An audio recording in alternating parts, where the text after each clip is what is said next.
이스라엘 백성이 이집트에서 고대 노역을 하고 있는 동안 미디안 강야에서 양을 치고 있던 모세를 하나님께서는 이스라엘 민족을 해방시킬 구원자로 부르셨습니다. 3장 1절에서 3절을 보면 모세가 부르심을 받은 것이 기록되어 있습니다. 바로의 궁전에서 40년간 이집트의 온갖 영화를 누리면서 최고 수준의 교육을 받았던 모세는 이제 양떼를 치는 목자로서 다시 40년을 보내게 됩니다. 어느 날 그의 장이 이드로의 양떼를 이끌고 목초지를 찾아 강야 서쪽으로 가다가 호렙산에 이르렀습니다. 일반적으로 호렙산은 시내산과 동일시되고 있지만 호렙, 사막, 광야의 뜻을 지닌 지역명이고 시내산은 그 지방에 있는 산으로 해석하기도 합니다. 또는 호렙산은 버드나무 봉우리, 시내산은 모세의 산으로 보기도 합니다. 여기에서 한 가지 유의해야 할 것은 하나님께서 모세를 부르신 것은 왕궁에서 부귀영화를 누리며 교만하게 살 때가 아니라 목자로서 겸손히 일하고 있을 때였다는 사실입니다.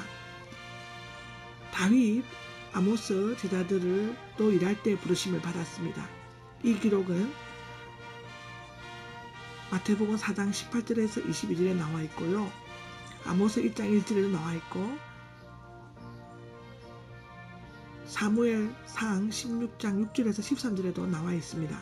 장이 이드로, 왜 모세의 장인 이름이 루엘에서 이드로로 바뀌었는지는 알 수가 없습니다. 아마도 루엘이 그의 딸을 이집트의 왕족 출신의 모세에게 결혼시킨 것을 영예롭게 생각해서 그 이름을 풍부, 탁월을 의미하는 이드로로 바꿀 수도 있는 것입니다.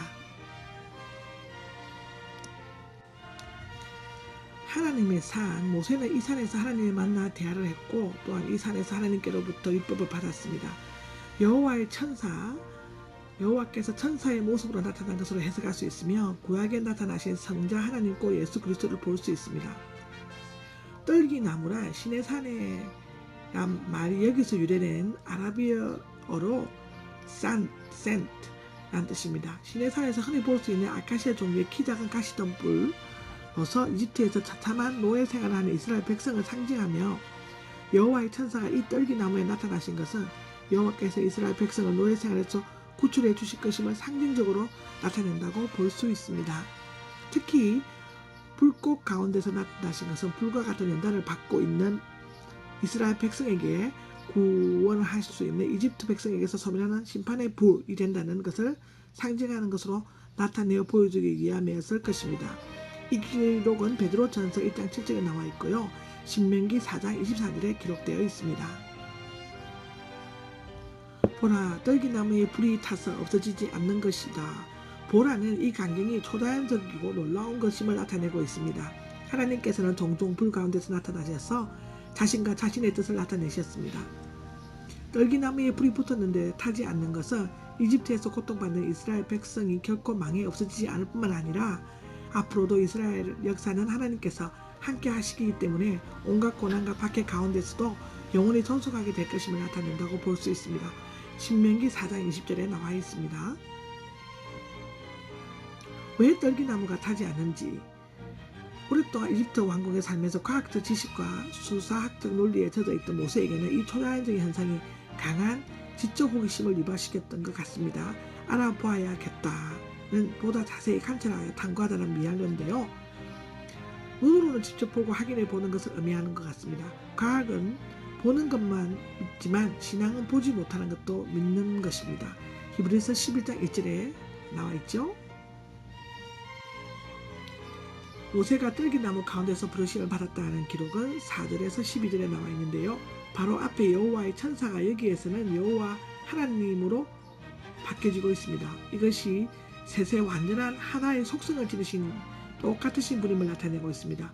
여호와와 하나님과 함께 사용된 것은 모세에게 나타나신 분이 절대 유일하시고 전능하시고 영원하신 분이심을 강조하기 위함입니다. 또한 하나님은 여호와께서 어느 한 민족에 제한된 신이 아니라 온 우주를 통치하시는 전지전능하신 분이심을 나타내고 있습니다. 그 여호와 하나님께서는 모세야 모세야 라고 부르셨습니다. 모세야 모세야 부르셨습니다 라고 사절에 나와 있는데, 하나님께서는 주권적으로 사명자들을 불러 특권을 주어 자신의 일을 맡기시는데 두 번씩 이름을 부르신 것은 상황의 긴급성, 사명의 중요성이나 애정어린 가심 등을 나타내고 있습니다. 이것은 이사야 6장 8절에 나와 있고 마태복음 23장 37절에 나와 있습니다. 그리고 사무엘상 3장 4절에도 나와 있습니다. 이에 대해 모세는 겸손하게 예 제가 여기 있습니다 하고 대답하였습니다. 창세기 22장 11절에 나와 있죠. 사실상 야곱과 요셉이 이후 300년 동안 하나님께서는 이스라엘 민족에 대해 침묵하셨습니다. 여기에서 모세는 하나님과 첫 번째 대화를 나누었으며 이후 40년 동안 하나님과 대화하면서 겸손하게 하나님의 뜻을 실천하며 살았습니다.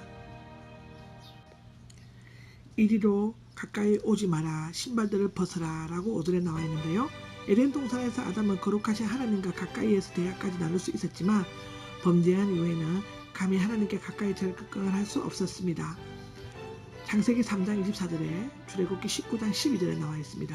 구약 시대에는 피 흘리는 희생 제사를 통해서 제사장이 하나님께 나아갈 수 있었지만 예수 그리스도께서 십자가에 흘리신 피의 제사로 만들어진 새롭고 산 길을 통해 믿는 자는 누구든지 하나님께로 담대히 나아갈 수 있게 되었습니다. 요한일서 4장 10절과 히브리서 10장 20절에 나와 있습니다. 내 신발들을 벗어라는 고대 근동 지방에서는 거룩한 곳을 더럽히지 않기 위해 또는 존경과 겸손을 나타내기 위해 신을 벗었습니다. 사마리아 사람들은 그리심산의 성소에서 그리고 지금도 무슬람들은 모스크 상원에 들어가기 전에 신발을 벗고 있다고 합니다. 여기에서 신발들을 벗으라고 하신 것은 모세가 서 있는 땅 그 자체가 거룩하기 때문이 아니라 그곳에 그때 거룩하신 하나님께서 임재하신 곳이기 때문이었습니다. 때로 교회의 성전을 거룩한 곳이라고 특히 설교하는 강좌를 거룩한 장소로 여길 때가 있습니다. 그러나 하나님이 임재하실 때 그곳이 거룩한 곳이 될 수 있습니다. 예루살렘 성전에서 하나님의 영광이 떠나갔을 때 그곳은 강도의 소굴이 되고 말았고 결국에는 무너질 수밖에 없었습니다.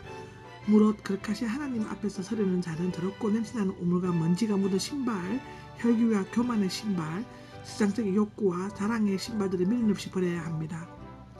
물론 모세는 다시 신을 신고 삶의 현장으로 갔을 것입니다. 물론 하나님을 만나 신을 벗었던 자는 다시금 신을 신고 열심히 주어진 사명에 최선을 다해야 합니다.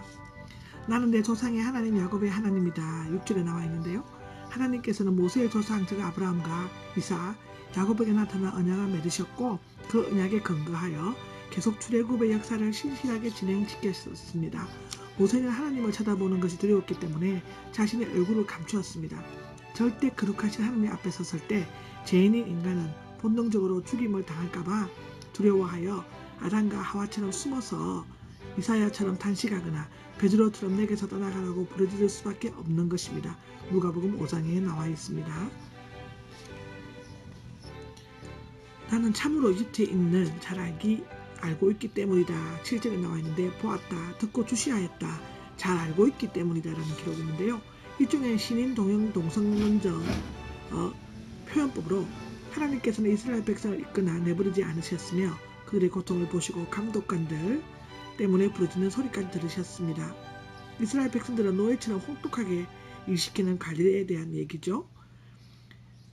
사실상 이러한 고통은 하나님께서 이스라엘 백성으로 하여금 이집트 땅에 대한 미련을 버리고 속히 가나안 땅으로 떠나려는 열망을 더 가지도록 하기 위함이었습니다. 나는 이제 내려가서 데리고 올라가려고 한다. 8절에 나와 있는데요. 이것은 역시 신인 동형 동성론적 표현법으로서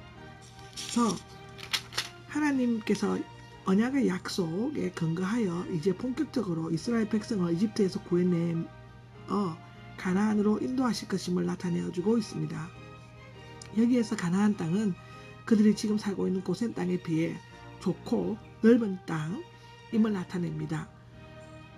우유와 꿀이 흐르는 땅이라는 땅이 기름지고 비옥한 땅이라는 뜻이 아니라 목초지가 많은 산악지방을 의미한다고 합니다.